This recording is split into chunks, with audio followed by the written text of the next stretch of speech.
भूगोल गुरु digital platform पर आप सभी का हार्दिक स्वागत है। मैं प्रेम शंकर तिवारी अपने post graduate department of geography RBS college Agra के स्टूडेंट्स को लेकर के नैनीताल एजुकेशनल टूर पे आया हूँ। पिछले साल भी मैं एजुकेशनल टूर लेकर के एमए फाइनल के बच्चों को लाया था। ये भी एमए फाइनल के बच्चे हैं। पिछली बार जो मेरा एक्सपीरियंस रहा नैनीताल का, इससे पहले मैं इंडिया के डिफरेंट पार्ट्स में गया हूँ। इस बार नैनीताल दोबारा इसलिए लाया कि इन बच्चों को मैंने नैनीताल के बारे में बताया था और यूट्यूब पर कुछ वीडियो डाली थी। नैनीताल इनको इतना अच्छा लगा कि इन लोगों ने मुझसे रिक्वेस्ट किया कि सर इस बार भी वहीं चलते हैं, इसलिए इस बार इन लोगों को मैं लेकर आया। जब हम एजुकेशनल ट्रिप पर आते हैं तो हमारा focus flora, fauna, climate, physiography, cultural setting इन सब पर होता है और मैं कोशिश करता हूँ कि बच्चों को ज्योग्राफिकल एस्पेक्ट के बारे में, इन्वायरमेंट के बारे में, इकोसिस्टम के बारे में समझाऊँ। इस प्रोसेस में हमको ट्रैकिंग करना पड़ता है, पैदल चलना पड़ता है, लेकिन पैदल चलने के प्रोसेस में, ट्रैकिंग करने के प्रोसेस में जो अब आप नॉलेज को गैदर करते हो, नॉलेज गैदरिंग एक प्रोसेस है, तो इसको एंजॉय करते हो। और आज 2611 मीटर की हाइट पर नैना पीक पर हम लोग खड़े हैं। क्योंकि यहाँ पर आज फॉग सा हो रहा है और दिखाई नहीं दे रहा है। आप यहाँ देखेंगे यहाँ से नैना लेक दिखाई देती है, जो कि आज दिखाई नहीं दे पा रही। ये जो आप देख रहे हैं फॉग टाइप का दिखाई दे रहा है, बेसिकली ये यहाँ पर क्लाउड्स है। जब कंडेंसेशन ग्राउंड पे होता है तो उसे हम लोग फॉग बोलते हैं, और जब कंडेंसेशन एटमॉस्फेयर के अपर पार्ट में होता है तो उसे क्लाउड्स कहते हैं। तो जब हम इसी को नीचे से देखेंगे तो क्लाउड्स लगेगा और यहाँ पर फॉग लग रहा है। सबसे बड़ी बात है, जब बच्चे ट्रैकिंग करना शुरू करते हैं तो उनको लगता है कि कितना दूर जाएंगे, कैसे जाएंगे, लेकिन एक बार जब चलना शुरू कर देते हैं और आप प्रकृति को, नेचर को, इन्वायरमेंट को एंजॉय करने लगते हो तो बहुत अच्छा लगता है। जैसा कि मैंने पहले वीडियो में कहा, 2611 मीटर की हाइट है। दैट मीन्स कि नीचे से हम लोग करीब जो नैनी लेक है उसकी हाइट करीब 2000 मीटर के आसपास है, तो वहाँ से 600 मीटर ज़्यादा पे हम लोग खड़े हैं, तो वहाँ से टेम्परेचर भी कम है। जैसा कि हम लोग सब जानते हैं ज्योग्राफी में, मेट्रोलॉजी में, जैसे जैसे सी लेवल से हाई एल्टीट्यूड की तरफ जाते हैं 6.5 डिग्री सेल्सियस पर किलोमीटर के रेट से टेम्परेचर कम होता जाता है। तो यहाँ पर टेम्परेचर और कम है। रास्ते में डिफरेंट टाइप्स के फ्लोरा फौना दिखाई दिए। अभी आप देखिए जो जंगल दिखाई दे रहा है ये देवदार का है। इसके बारे में मैंने अपने इसी प्लेटफॉर्म पर ऑलरेडी वीडियो अपलोड किया है पिछले ट्रिप पर।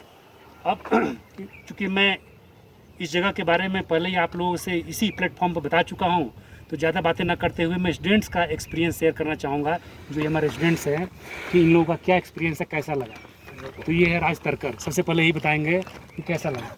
सर बहुत अच्छा लगा, और स्पेशली सर के साथ हम आए, इन्होंने हमारा कॉन्फिडेंस बढ़ाया, किसी को भी थकान महसूस नहीं हुई, वो हमें बहुत अच्छा लगा। सर ने हर चीज़ की नॉलेज दी, हर जगह पर रुक रुक के एक एक चीज़ के बारे में बताया, इससे हमें बहुत ही ज़्यादा अच्छा लगा। तुम बताओ। हमने कभी भी फील नहीं किया था पहाड़ों पर चढ़ना, लेकिन आज हमने पहली बार चढ़ाई चढ़ी है और ये फील हमें बहुत अच्छा लगा। तुम बताओ। हमारा इतना एक्सपीरियंस रहा है कि हम पहले कभी अनुभव नहीं किया था कि इतना हम चढ़ सकते हैं, बट सर ने इतना मोटिवेट किया कि कोई दिक्कत नहीं हुई है, नहीं ना बिल्कुल थकान महसूस हुई, और बहुत अच्छा फील हो रहा है यहाँ पे आके। लगता है पहले कभी नहीं आए, बट ये महसूस हो रहा है कि बहुत खूब अच्छा लगा है यहाँ पर। ऋषि तुम बताओ। सर मेरा भी एक्सपीरियंस काफ़ी अच्छा रहा।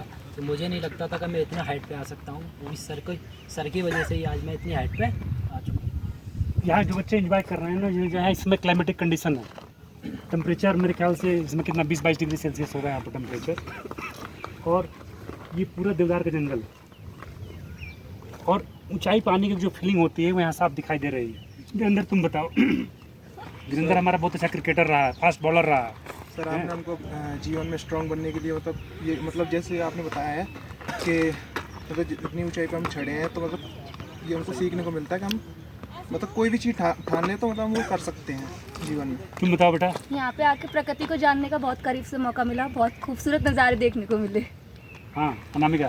जी सर, मैं ज़्यादा कुछ नहीं कहूँगी, बस ये लगा कि यहाँ जो भी सोचा वो पूरा हुआ, और हम यहाँ अपने ये बच्चे हमारे थक गए थे। यस सर, ये 3-4 बच्चे थक गए थे। आज एक चीज़ मैं और बताऊँ, जो हमारे पिछला ट्रिप था यहाँ का, उसमें 24 बच्चे थे, लेकिन यहाँ तक इस हाइट तक केवल 16 या 17 बच्चे आए थे। लेकिन ये हमारा ट्रिप पूरे के पूरे बच्चे आए हैं, और ये बहुत बड़ी बात है कि इतने सारे बच्चों में से, और हम सवेरे 9 बजे से अब 4 बजने वाले हैं, कंटिन्यूअस चढ़ाई कर रहे हैं। पहले हम लोग स्नो व्यू पॉइंट पर गए, फिर पैदल चल करके हिमालयन दर्शन पॉइंट पर गए, और बीच में जो पॉइंट्स थे वो देखे, और अल्टीमेटली ये 2611 मीटर की हाइट पर अप्रॉक्सीमेटली सवेरे से हम लोग जो है तल्ली ताल से और यहाँ तक 20-22 किलोमीटर चल चुके हैं, और 20-22 किलोमीटर फिर चलेंगे।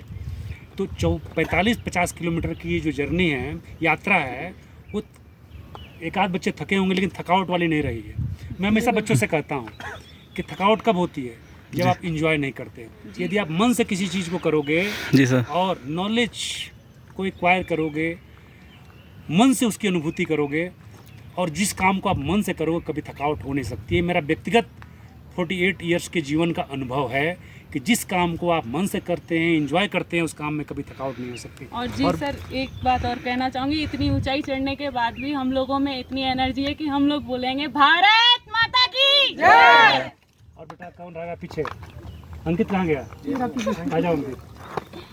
जी सर, मैं कहना चाहूँगा, मैं तो नैनीताल पहली बार आ रहा हूँ, और इतनी ऊंचाई पे मैं पहली बार आया हूँ। सर की वजह से यहाँ ट्रैकिंग करने का मौका मिला।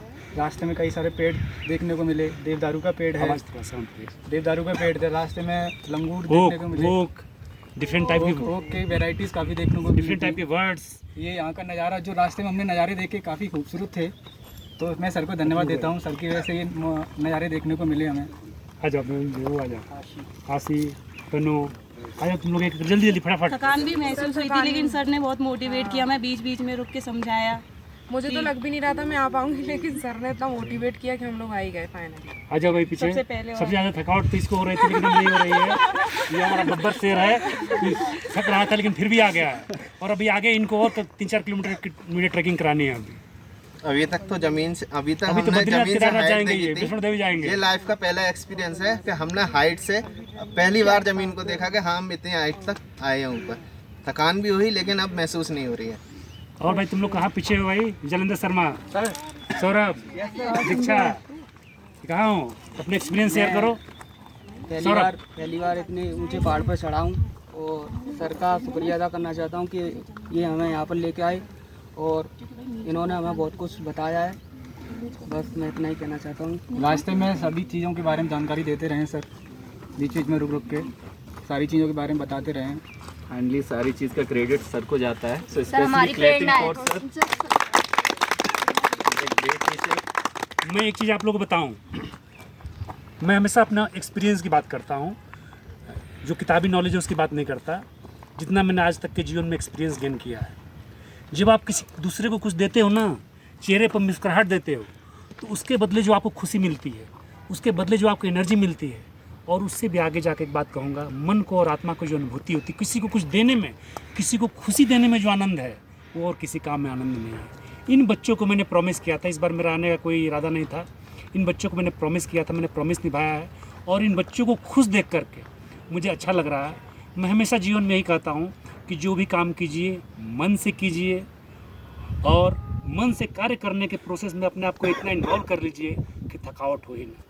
मुझे तो कम से कम अभी जो हम 25 किलोमीटर चलें और 25 किलोमीटर और चल के जाएंगे, क्योंकि घूमते घूमते बहुत आए हैं, कोई थकावट का नामो निशान नहीं है, और कल भी चलने के लिए तैयार इन बच्चों के लिए। तो जो आप दूसरों को खुशी देते हो, उसमें आनंद है। यही मेरी सीख है कि पढ़ाई मन से कीजिए, प्रत्येक काम सबको मन से करिए, और जीवन में ऑनेस्ट बनिए, करेक्टर स्ट्रांग रखिए। इससे आपको जो ताकत मिलेगी, वो ऐसी ताकत होगी कि आपके सामने कोई टिक नहीं पाएगा। थकावट तो दूर छोड़िए, कोई चीज़ नहीं टिक पाएगी। बहुत बहुत धन्यवाद। इस प्रकार की वीडियो अपने चैनल पर मैं आप लोगों के सामने शेयर करता रहूँगा। Thank you very much. Thank you sir.